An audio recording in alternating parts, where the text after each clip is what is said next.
शांति बैठिए। इधर देखिए, आज हम लोग संस्कृत के 13वां चैप्टर के बारे में पढ़ने वाले हैं, जिसका नाम है विश्व शांति।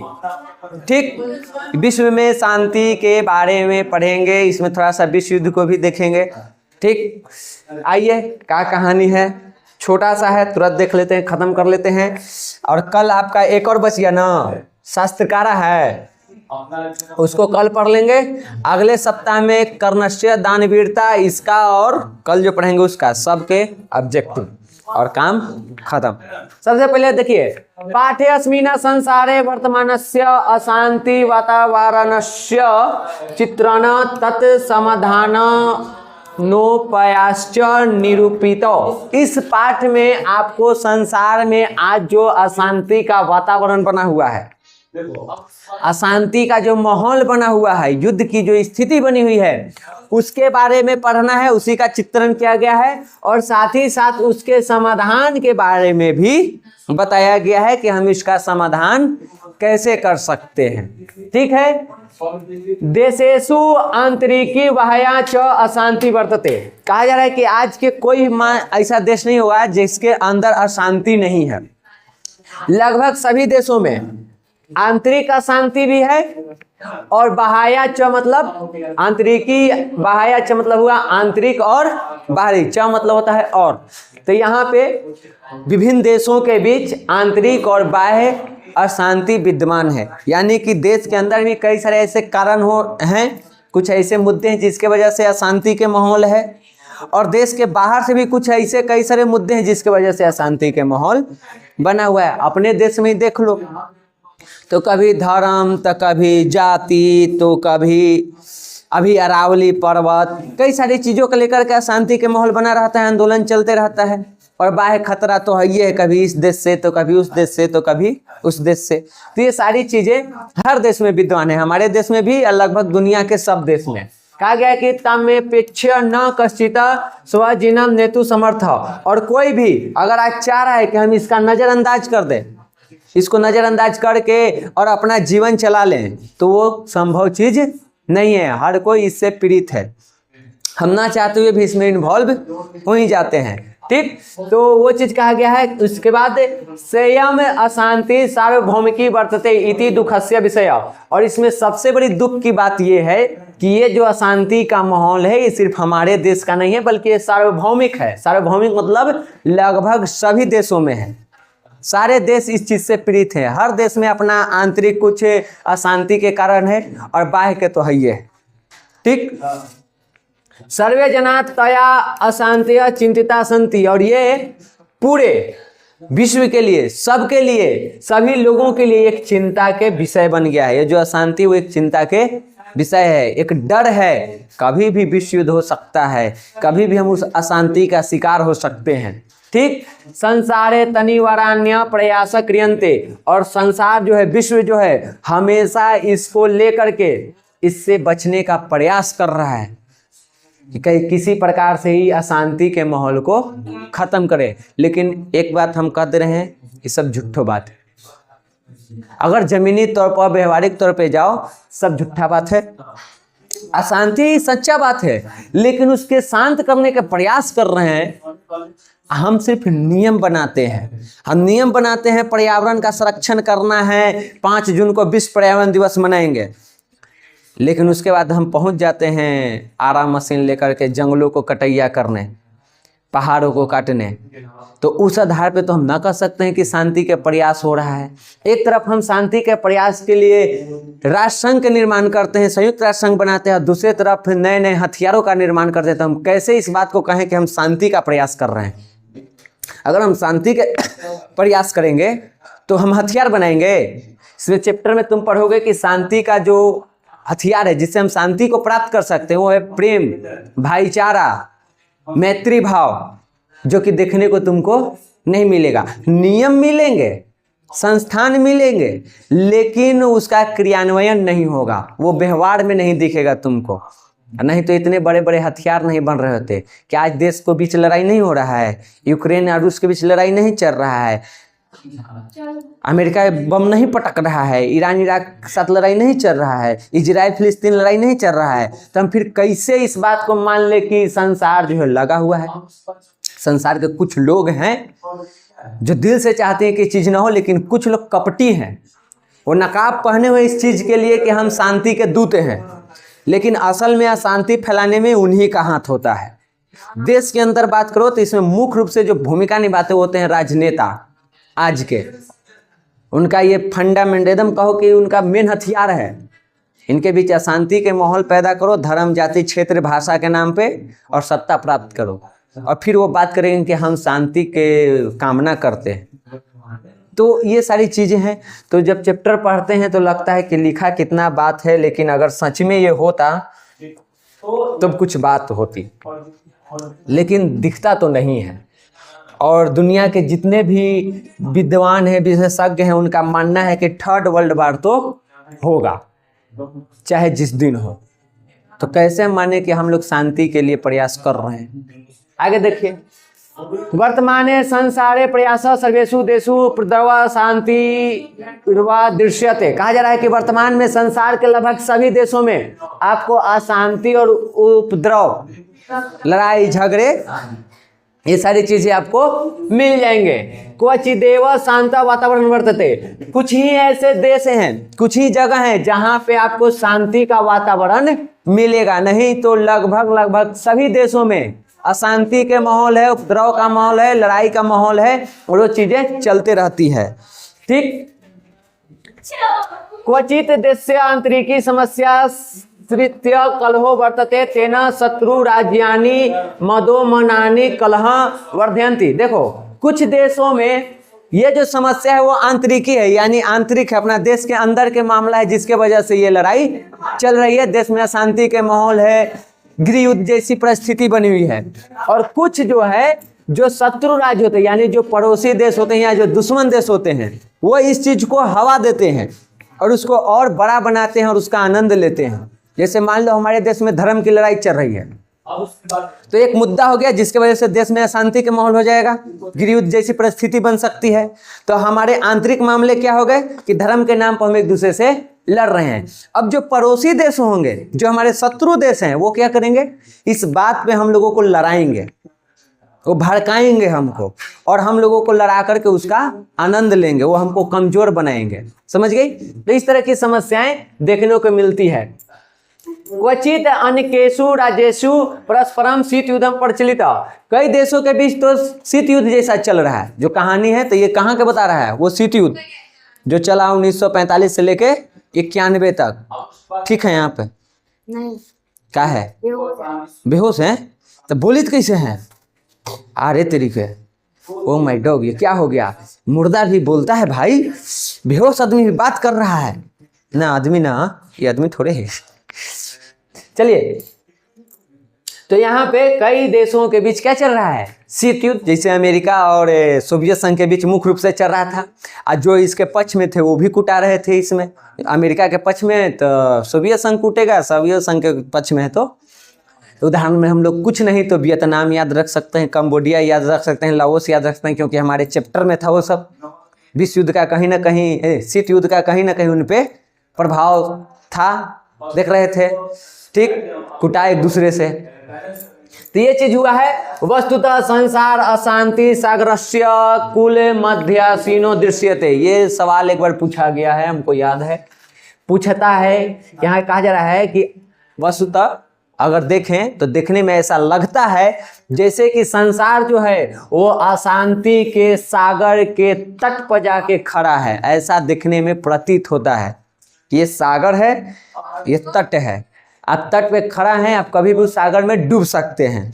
तो वैसे अशांति का एक बहुत बड़ा सागर है और उसके तट पर दुनिया भर के देश खड़े हैं, और कभी भी वो अशांति इन देशों का विनाश कर सकता है। तो देखने में ऐसा प्रतीत होता है जैसे मानो पूरा विश्व के देश अशांति नामक सागर के तट पे खड़ा है। ठीक, तो पूछ देगा कि देश किसके तट पे खड़ा है, अशांति के किस तट पे, तो सागर हो जाएगा। ठीक ना। अशांतिश्च मानवताय विनाशाय कल्पते। ये अशांति जो है वो मानवता का क्या कर देता है, विनाश कर देता है। जो इंसानियत है, जो मानवता है, उसका सर्वनाश कर देगा। अध विश्व विध्वंस कान्य अस्त्राणि बहुन्याविष्कृतानि संति। और कहा जा रहा है कि आज के समय में देखो तो कई सारे तो ऐसे शस्त्र बन गए हैं, हथियार बन गए हैं, जिनका उपयोग करके पूरे विश्व को विध्वंस किया जा सकता है, उसके अस्तित्व को मिटाया जा सकता है। और ऐसे एक हथियार नहीं है, कई एक सारे हथियार हैं। आप परमाणु बम के बात कर लीजिए, आप रासायनिक हथियार के बात कर लीजिए, आजकल जो वायरस फैलाया जा रहा है, पता भी नहीं चलेगा कौन देश है या कहाँ है। आपको एंटीडोज बनाते बनाते तब तक आपका आधा जनसंख्या ले मरेगा। ठीक, बायोलॉजिकल वार। प्रथम विश्व युद्ध में या द्वितीय विश्व युद्ध में तो खाली हम हथियार के वार न देखें। प्रथम में सिर्फ आमने सामने से लड़ हुआ, द्वितीय में हवाई जहाज हुआ, बम पटक हुआ, तीसरा में तो बायोलॉजिकल वार होगा।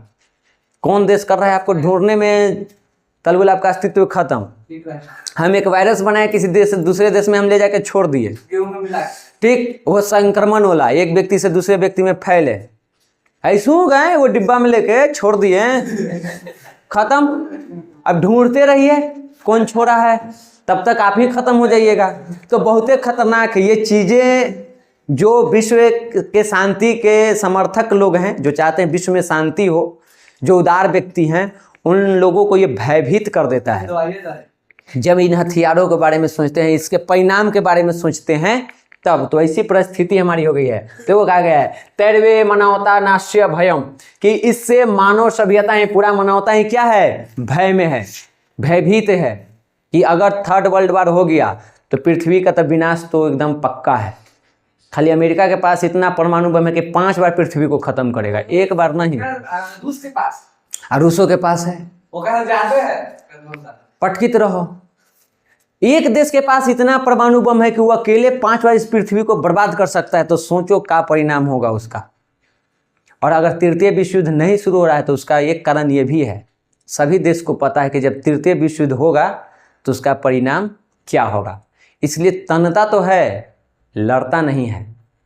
और प्रथम विश्व युद्ध और द्वितीय विश्व युद्ध में देखो तो निष्कर्ष यही निकलता है कि उसका पृष्ठभूमि तो बहुत पहले से तैयार हुआ था। लड़ाई होता है बस छोटे से मामले से। प्रथम विश्व युद्ध बस एक राजकुमार मारा गया ऑस्ट्रिया के आर्क ड्यूक फर्डिनेंड, और प्रथम विश्व युद्ध हो गया एक राजकुमार को मरने से।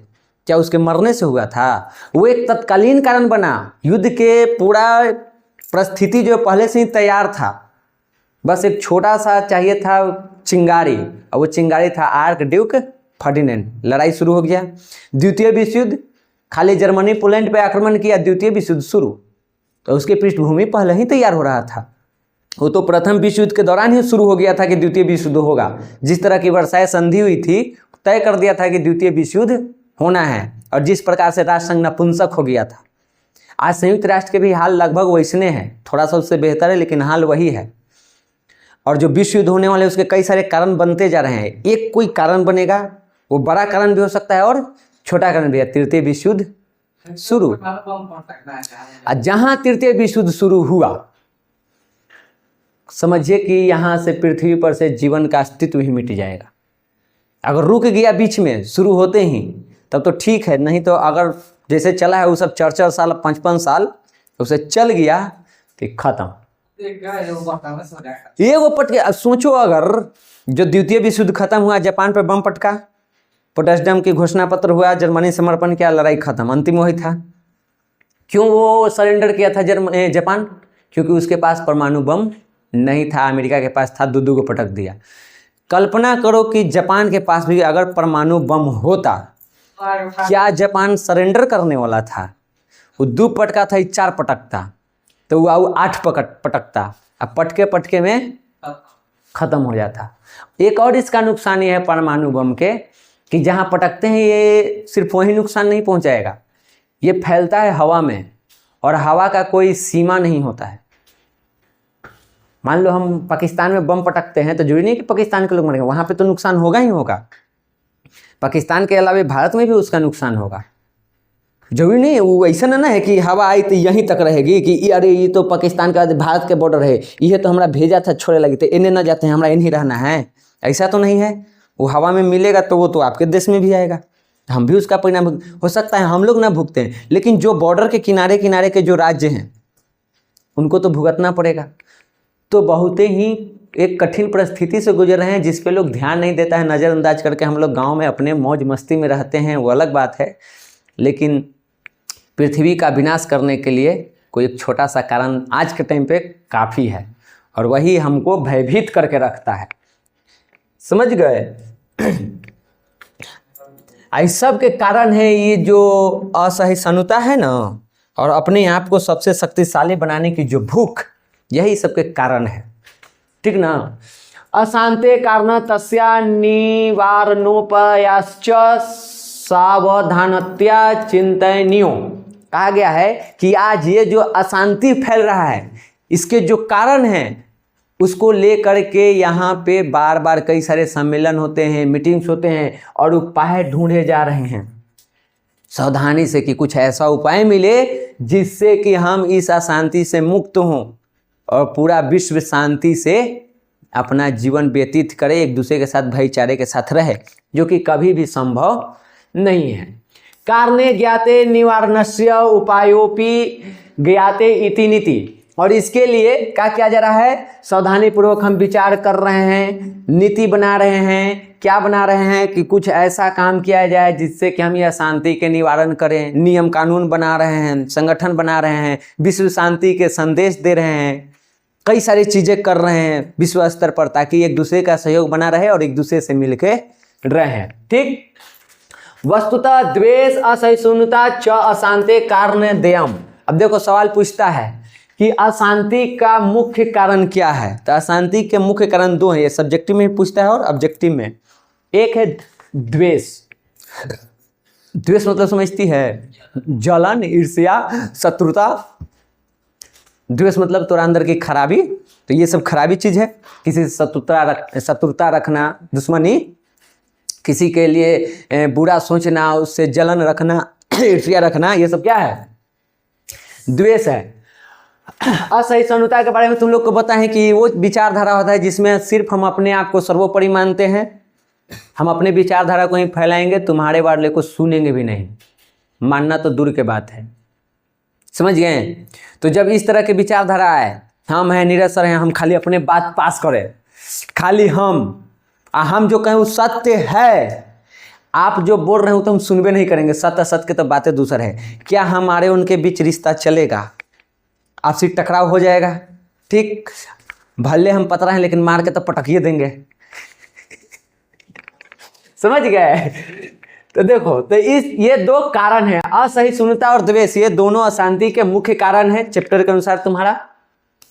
एको देश अपरस्य उत्कर्षम दृष्टवा दृष्टि तस्य देशस्य उत्कर्षणास्य निरंतर प्रत्यते। आगे कहा जा रहा है कि यहाँ पे एक देश, आज के जमाना ऐसा हो गया है कि एक देश दूसरे देश की उन्नति को देख करके जलता है, द्वेष करता है, उससे नफरत करता है।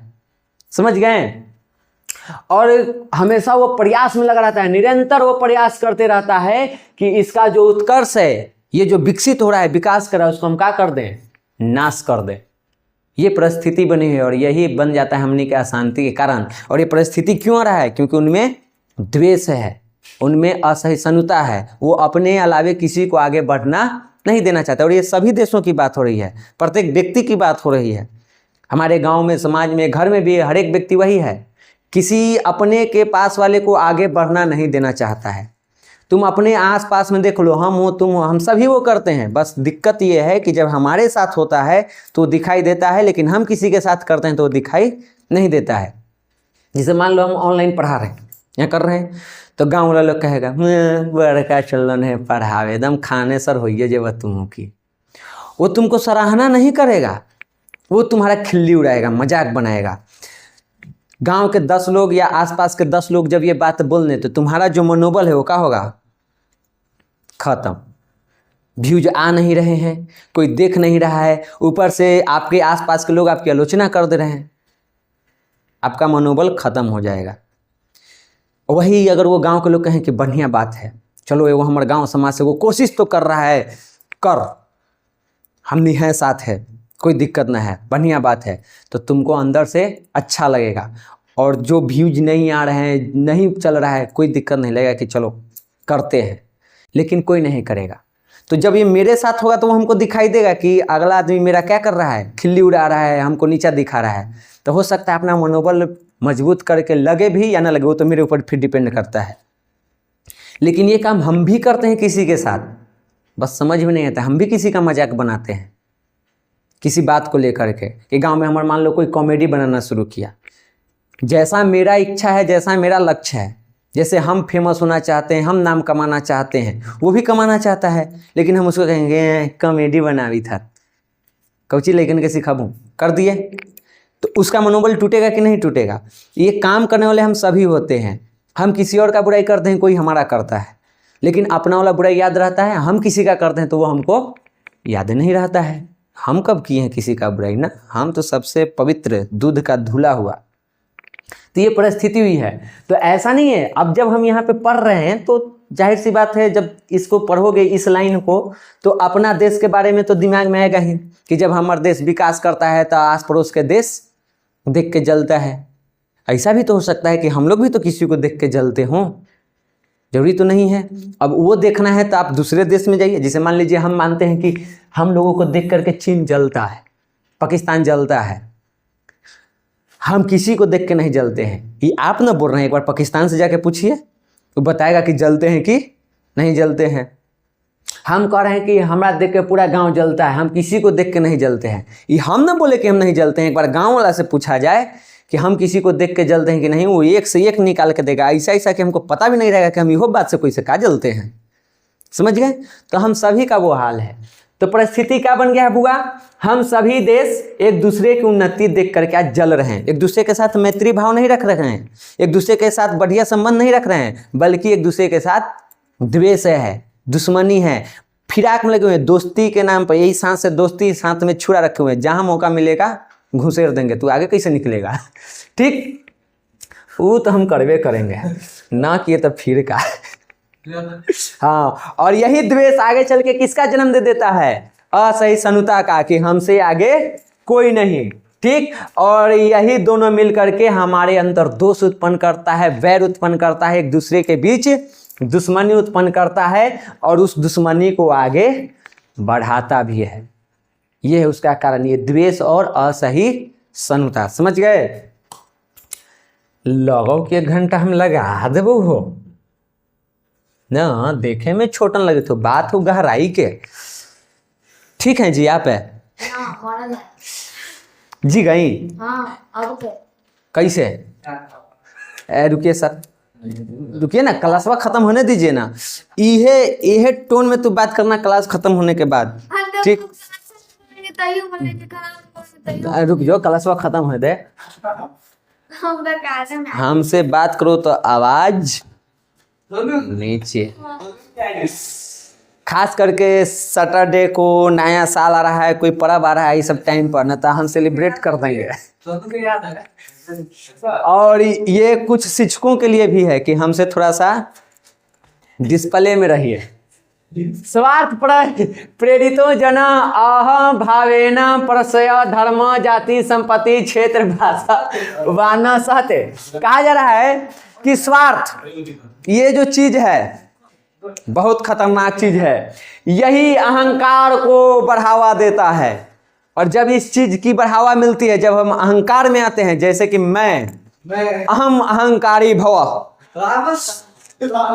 ठीक, तो जब हम अहंकार में आते हैं तो हम न तो किसी की भाषा को आगे बढ़ने देना चाहते हैं, न किसी के धर्म को आगे बढ़ने देना चाहते हैं, न जाति को बढ़ने देना चाहते हैं, न उसके संपत्ति को, न क्षेत्र को। हम सबको चाहते हैं कि मेरे से पीछे रहो, किसी चीज में तुमको हमसे आगे नहीं जाना है। अगर कोई व्यक्ति को हम देख रहे हैं कि वो मुझसे आगे निकलने का प्रयास कर रहा है, तो उसकी हम इतनी आलोचना करेंगे उसके सामने, इतनी उसमें हम खामियां निकालेंगे कि वो व्यक्ति ये सोचने पे मजबूर हो जाएगा, कहीं सच में तो मुझ में ये खामियां नहीं है, सच में हम इतने खराब हैं। अब उसका माइंड हो गया डिस्टर्ब, और जहां डिस्टर्ब हुआ हम अपन मौका निकल गए आगे।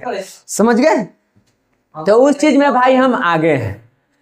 ठीक, थोड़ा सा मंदोदरी के खून है, थोड़ा सा शकुनी के खून है, और कौन कौन था हो, जितना भी तुच्छ व्यक्ति था हमारे धर्मशास्त्र में, उस सब का थोड़ा थोड़ा अंश है मुझ में। ठीक, आगे देखिए, ये विचारधारा रखिए कि सबसे घटे इस धरती पे हम हैं, हमको अपने आप को सुधारना है, तब अपने आप विश्व सुधर जाएगा। आगे देखिए कहा गया है, आत्मन्य एवं सर्वम कृष्टमिति मन्यते। कहा जाता है कि यहाँ पे वह व्यक्ति इतना, या कोई देश के बात करो, जिसके बारे में बात करो, अहंकार में वो इतना डूब जाता है कि वो किसी को आगे नहीं बढ़ने देना चाहता है, और अपने आप में ही उस ये काहे तो मैं पढ़ा रहे हैं ना, तो सब लग रहा है कि हमारा आए, लग रहा है सब गुण हमें है। सही बात है जी, हाँ, लग रहा है सब गुण हमरे में है। वो अपने सब कुछ को ही श्रेष्ठ, अपना जो भी होता है उसको ही क्या समझता है, श्रेष्ठ, हम ही सबसे श्रेष्ठ। ठीक, दूसरा को अपना से श्रेष्ठ मानता ही नहीं है। जो है हम हैं, हमसे आगे कोई नहीं। ठीक, इस चीज में सबसे प्रमुख जो भूमिका निभाता है वो है आपके राजनीतिक ज्ञास्य, यानी राजनेता लोग। इस भावना को, इस अहंकार को भड़काने का सबसे प्रमुख भूमिका जो निभाते हैं, इसको भड़काने में कौन है, वो है आपके नेता। कोई नेता आपके धर्म के नाम पे भड़काएगा, अहंकार भरेगा, कोई जाति के नाम पर, कोई संपत्ति क्षेत्र के नाम पर, कोई भाषा के नाम पर, अलग अलग चीज़ों के नाम पर। हाँ, लेकिन अच्छी बात है, चलिए ठीक बात है, अपने धर्म को मानना चाहिए, अपनी भाषा को बढ़ावा देना चाहिए, अपने क्षेत्र से लगाव होना चाहिए, ठीक बात है, लेकिन दिखावे वाला नहीं होना चाहिए। अब हमको अपने धर्म से प्रेम होना चाहिए, सर्वोपरि होना चाहिए, लेकिन खाली कहेला ना कि हम हिंदू हैं। सच में कि आप हिंदू हैं, ये अपने आप से आईने में खड़ा होकर के उसके सामने जो शख्स, उससे पूछिए क्या वो कहलाने योग्य हैं। अगर वो योग्य होते तो यहाँ पे, अगर धर्म के अनुसार बात करें, खास करके हम अपने क्षेत्र में बिहार वाला में बात करें, उत्तर भारत में, तो यहाँ के धर्म में, हिंदुत्व में कहीं मांस का जिक्र नहीं है, मांस का सेवन नहीं करना चाहिए। और हमको पता है कि इस इलाके में मुसलमानों की संख्या कम है, हिंदुओं की संख्या ज़्यादा है, तो इतना मटन चिकन कहाँ जा रहा है, कौन खा रहा है? एक हिंदू व्यक्ति, बेचने वाला मुसलमान है, खा रहा है हिंदू। कितने धर्मशास्त्र पढ़े हैं शुद्ध से? हमको लगता है कि 90% जो हिंदू कहते हैं कि हम हिंदू हैं, शुद्ध से तो भागवत गीता भी नहीं पढ़े होंगे, जैसे कि मैं नहीं पढ़े हैं शुद्ध से। शुद्ध से रामायण के कहानी नहीं याद होगा, उसमें पात्र नहीं याद होगा। पात्र में छोड़ो ना, राम जी के सिर्फ परिवार का कहता है ना, जय श्री राम बोलो, कैसे पूछो राम जी के खानदान के बारे में, खानदान छोड़ दो, उनके परिवार में माते पिता और पत्नी भाई के बारे में पूछो ना, वहीं सीताराम हो जाएगा, हो गया। हिंदू ही तो ही याद करे से थोड़े भाई, मन में होना चाहिए कि यहाँ नाम याद रखे में का रखल है ही हिंदू, बस। तो इस तरह की चीजें, और ये भड़कवाने में कौन? राजनेता लोग। ठीक, कि अहिरे टूटे वाला है, अहिर के भैंस ना पटक सके, नहीं नरेंद्र मोदी पटक देगा जी। अब बेटे टूट गए, क्या करो, भड़को, अहिर नहीं टूटेगा। हाँ, हमारा बेटा दोनों टूट सकता है, बेटी अलग हो सकता है, ये सारी चीजें हैं। सामान्यो जना न तथा विश्व न पे बलेन परिणितो जायते। कहा जा रहा है कि साधारण व्यक्ति इतना शक्तिशाली नहीं होता है, उसमें इतनी शक्ति नहीं होती है, इतना बल नहीं होता है कि वो इस चीज को, इस भावना को आगे बढ़ाए। क्यों नहीं होता है? क्योंकि हम लोग का जीवन तो वही खाना बनाना, परिवार की आवश्यकताएं, उसी में व्यस्त हैं। हमको धर्म से कोई लेना देना नहीं है। अरे भाई, हमारे पेट भरे से पहले मतलब है, जब पेट भरता है तब बुद्धि निकलता है।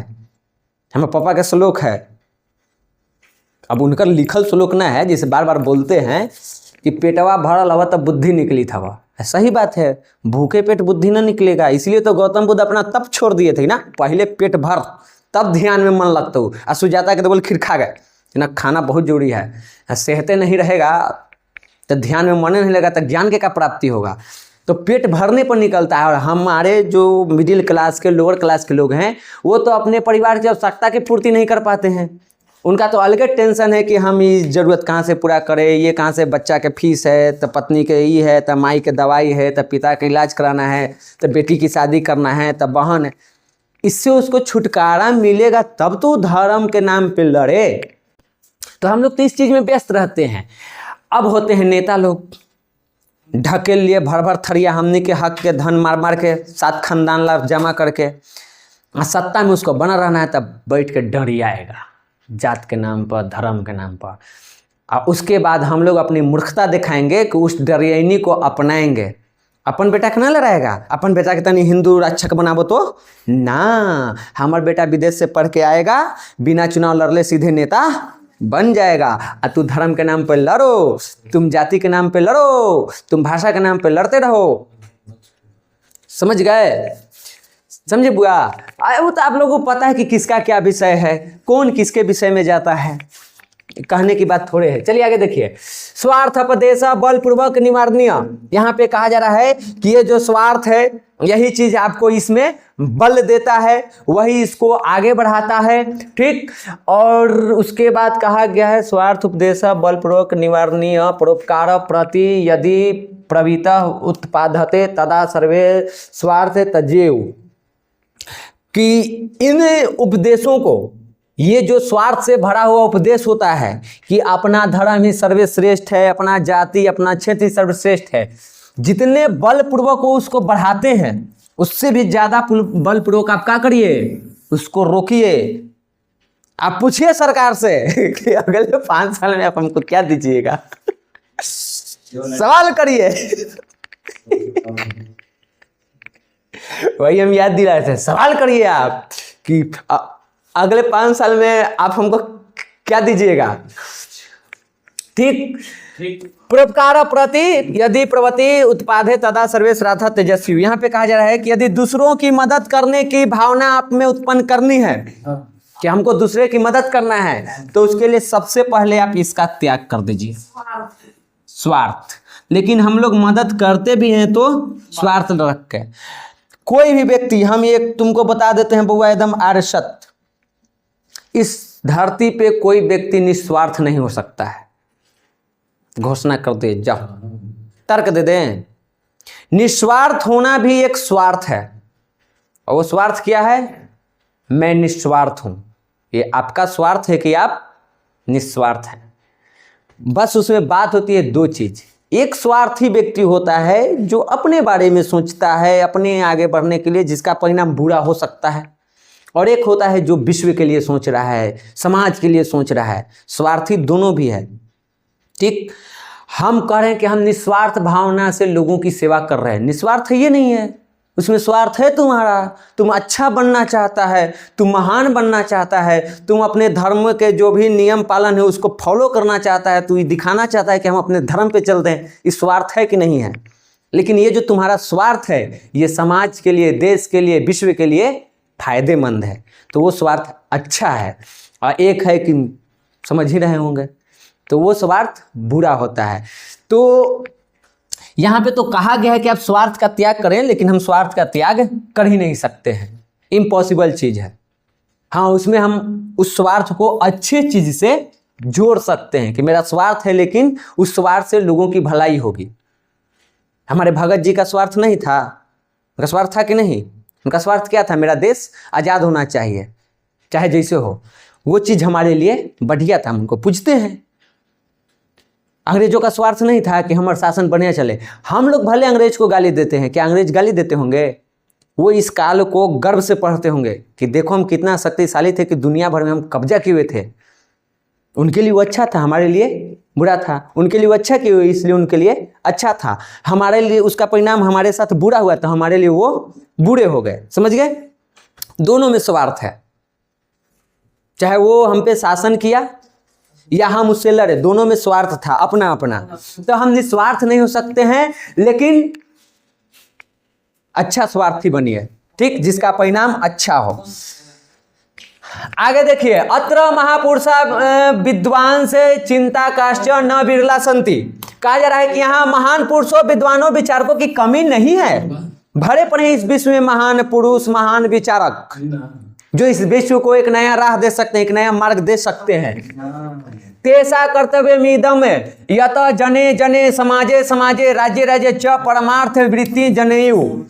तो जब हमारे विश्व में महान पुरुष विद्वान और विचारकों की कमी नहीं है, तो उन महान पुरुषों विद्वानों और विचारकों का यह कर्तव्य बनता है कि वो लोगों तक, व्यक्ति व्यक्ति तक, समाज समाज तक, राज्य राज्य यानी देश देश तक जा करके और इस परमार्थ को, इस बढ़िया विचार को फैलाएं, इस महानता को, ये जो अच्छे विचार है उस चीज को लोगों तक फैलाएं और लोगों में मैत्री भाव उत्पन्न करें, उनको एक दूसरे के साथ जोड़े। ये किनका कर्तव्य है? जो महान पुरुष हैं, विचारक हैं, विद्वान हैं, उनका। समझ गए? शुष्क उपदेशश्च न पर्याप्त प्रयुत तस्य कार्यान्वयन च जीवने निर्वायम। कहा जा रहा है कि सिर्फ सूखा उपदेश देने से नहीं होगा कि लंबा लंबा खाली हम फेंक रहे हैं कि विश्व शांति ये वो, ये फालतू के जो सूखे उपदेश दे रहे हैं ये पर्याप्त नहीं है, ये करने से नहीं होगा, बल्कि इसको जीवन में क्रियान्वय करना पड़ेगा, इसको अपने जीवन में लागू करना पड़ेगा। हम अभी यहाँ लंबा लंबा फेंक रहे हैं, घरे हमारे चाचा तनी हमारे खेत में इतनी सुनारी बढ़ा देथन तो सब क्रियान्वय हम खनिया निकाल देंगे। ज्ञान भारो क्रिया भी नहीं, यहाँ भी उसका वर्णन है। देखो कहाँ गया, बोझ मात्र है।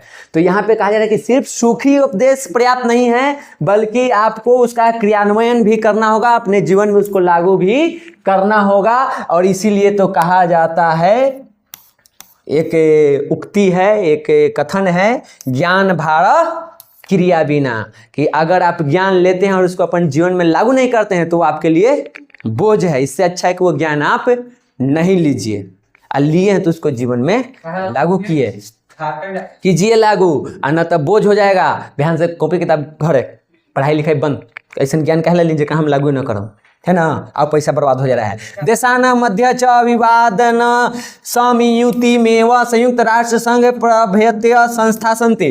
कहा जा रहा है कि विश्व भर के देशों के बीच जो विवाद है उसके निपटारा के लिए संयुक्त राष्ट्र संघ जैसे कई सारे संघ भी बने, संस्था भी बने हुए हैं, लेकिन क्या वो अपना काम जिस लेवल पे करना चाहिए कर पा रहा है? लेकिन काफी हद तक रोक के रखे हुए हैं, लेकिन जो इसका लक्ष्य था वो पूरा ये नहीं कर पाया। तो यहाँ वही बताया गया है कि विभिन्न देशों के बीच के विवादों को सुलझाने के लिए तब हमारे पास संयुक्त राष्ट्र संघ भी है, ऐसी कई सारी संस्थाएं भी हैं जिसके माध्यम से हम लोगों के विवाद को, देशों के विवाद को खत्म कर सकते हैं और विश्व में शांति स्थापित कर सकते हैं। तो वो चीजें हमको करनी चाहिए, ना कहा खत्म हो तू रे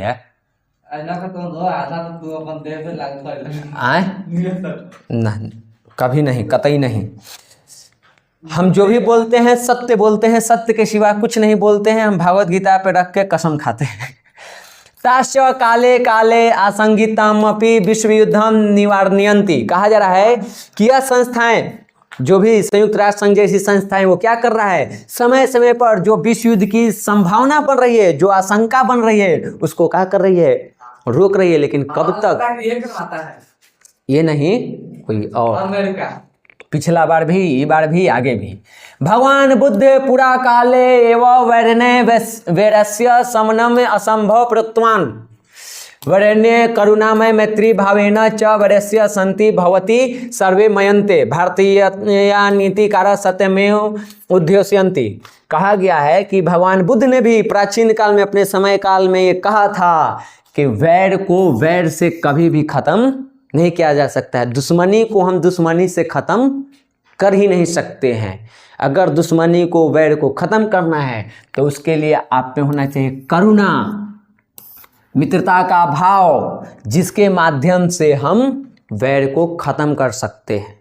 ये है असली हथियार जिसका उपयोग हम नहीं करते हैं। तू हमारे एगो के मर लेम तो 4 गो के मारो, तो 6 गो के मारत, और ये कभी भी सिलसिला रुकेगा नहीं। लेकिन अगर दोनों तरफ मैत्री भाव आ जाए, करुणा आ जाए, प्रेम आ जाए, तो वो वैर खत्म हो सकता है। ये कौन कहा है? गौतम बुद्ध। और गौतम बुद्ध कभी भी गलत नहीं बोलते हैं। और हमारे तो नीतिकारों ने भी, जो नीतिकार थे और जो भी हमारे नीति शास्त्र हैं, उन सब में भी तो इसकी बात कही ही गई है। और क्या कही गई है वो नीचे बताया गया। क्या हमारे नीतिकार में लिखा हुआ है, हमारे नीति में या जो हमारे नीतिकार थे, नीति शास्त्र, उसमें लिखा हुआ है अय निज परो वेति गणना लघु चेतसाम उदार चित नाम तू वसुधैव कुटुंबकम। हम लोग वसुधैव कुटुंबकम में विश्वास रखने वाले व्यक्ति हैं। पूरा विश्व ही अपना है। कि ये छोटी सोच वाले लोग होते हैं जो अपने और पराये का फर्क करते हैं। बार बार ऑब्जेक्टिव या सब्जेक्टिव पूछता है कि अपने और पराये का फर्क कौन करता है? तो छोटे हृदय वाला, संकुचित हृदय वाला, छोटी सोच वाला व्यक्ति। जो महान हृदय वाले लोग होते हैं उसके लिए तो पूरा संसार ही, पूरा विश्व ही एक परिवार होता है। वो कहाँ लिखा हुआ है? हमारे नीति शास्त्रों में लिखा हुआ है और हम लोग इसमें विश्वास रखते हैं। वसुधैव कुटुंबकम, पूरा विश्व ही मेरा परिवार है। समझ गए? अगर ये विचारधारा सब में हो तो अच्छी बात है। देखो यहाँ कहा गया है कि छोटी सोच वाले लोग यह भेद करते हैं कि यह अपना है और वह पराया है, लेकिन जो उदार होते हैं, जो विशाल हृदय वाले लोग होते हैं, उनके लिए तो पूरी पृथ्वी ही एक परिवार के समान होती है। पूरा विश्व ही एक परिवार के समान होता है। समझ गए? पर पीडनम आत्मनाश्य जायते परोपकारश्च शांति करणम भवति। कहा जा रहा है कि दूसरों को पीड़ा देना आत्म विनाश का कारण बन जाता है। आप दूसरों को पीड़ा दे रहे हैं तो एक दिन आपको भी वो पीड़ा मिलेगा, आप खुद ही विनाश हो जाइएगा। उसका अंततः परिणाम वही होता है। भले आप कहिएगा नहीं कि हम विनाश हो रहा है, हमारा अंदर से विनाश हो रहा है, हम रोज तिल तिल करके मर रहे हैं, ऐसा होगा आपके साथ। अगर दूसरे के लिए बुरा सोचिएगा तो हमारा जो हो न रहा है थोड़ा जरूरी होगा। अगर दूसरा लगे विनाश सोचेगी ना तब है ना, तो फिर तो बढ़िया है। जो बोएगा वही ना काटेगा। जो पेड़ हमने लगाया वर्षों उसी का फल अब हम पा रहे हैं।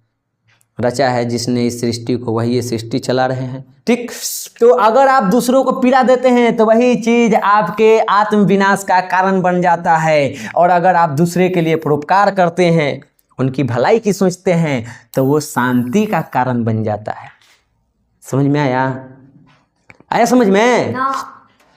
अगर तुम किसी को कष्ट दे रही हो, जैसे राधिका को कष्ट दे रही हो, तो उसका तो जोगा होसा होगा, तू अपने विनाश हो जाएगी एक दिन। ऐसी उतना नहीं सुनिए, तू तो तुरंत विनाश हो जाएगी। ठीक, और अगर ओका लगी अच्छा सोची तो एक दिन तुम्हारे साथ भी अच्छा ही होगा। ठीक, अधापि परस्य देशस्य संकट काले अनेयो देशा सहायता राशि सामग्री च प्रेषयन्ति इति विश्व शांति सूर्योदय दृश्यते। कहा जाता है कि फिर भी ये जो इतना चल रहा है द्वेष, असहिष्णुता, फिर भी एक चीज होता है, देखने को मिलता है कि जब किसी देश पर संकट की घड़ी आती है तो बाकी के देश उसकी सहायता करते हैं, कुछ पैसा दे करके, कुछ सामग्री सामान दे करके। और जब ऐसा चीज होता है तो लगता है कि अब विश्व शांति का सूर्योदय होगा, अब लग रहा है कि विश्व शांति आएगा। तो सब मिला करके पूरा विश्व जो है वो वैसे ही काम करता है जैसे एक परिवार के लोग काम करते हैं। वो समय समय पे झगड़ते भी हैं और ज़रूरत पड़ने पे एक दूसरे के साथ खड़े भी हो जाते हैं। एक ही साथ झगड़ते भी हैं, एक ही साथ मिलके रहते भी हैं। वो डिपेंड करता है परिस्थिति पर। आज हो सकता है कि मेरे किसी पड़ोसी से लड़ाई चल, लेकिन अगर अभी हमको ज़रूरत पड़े तो वह पड़ोसी आकर मेरा मदद भी करेगा। इसमें एक शराबी व्यक्ति ने हमको इतना अच्छा ज्ञान दे दिया ना, हमको याद हो गया। मतलब शराबी है नहीं हैं, वो बढ़िया पोस्ट पे हैं, लेकिन उस दिन वो पिए हुए थे। मेरे नानी घर के हैं, भैया लगते हैं। अब पी के वो बोल रहे हैं ना कि जानता है राजा, कोई आदमी बुरा और अच्छा नहीं होता है। उसी बुरा आदमी में से कोई किसी टाइम पे अच्छा बन जाता है और उसी अच्छे में से कोई किसी टाइम पे बुरा बन जाता है। और ये बात एकदम सही है। अभी हम में 1000 खराबी है, लेकिन मान लो अभी हमको पता चला हमारा आत्मा में बम फिट हो, हम वो बम लेके अपने आप को बर्बाद कर लिए, तो भले हम में 1000 खराबी थी, हम अच्छा बन गए। उसी भीड़ का एक व्यक्ति कोई ऐसा साहस दिखाता है कि हम उसको अच्छा मान लेते हैं, लेकिन उसका व्यक्तिगत रूप में जब उसको अंदर जाकर देखोगे तो कई सारे उसमें बुराइयां भी मिलेगी। और इसीलिए हम तुमको बार बार कहते हैं, हर व्यक्ति अच्छा और बुरा का मिश्रण है, इसलिए उसमें से अच्छा को निकालो और बुरा को उसको उसके पास ही रहने दो। तुम में भी वो चीज़ है तो तुम अपना अच्छा लोगों को दो, अपना बुरा अपने पास रखो। समझ गए? इसी के साथ आपका विश्व शांति के क्लास खत्म करते हैं और हम विश्व शांति की कामना करते हैं। जल्दी तृतीय विश्व युद्ध हो, पूरा जीव जंतु इस पर से खत्म हो और ये पृथ्वी शांति से अपना रहे। ठीक है? चलिए।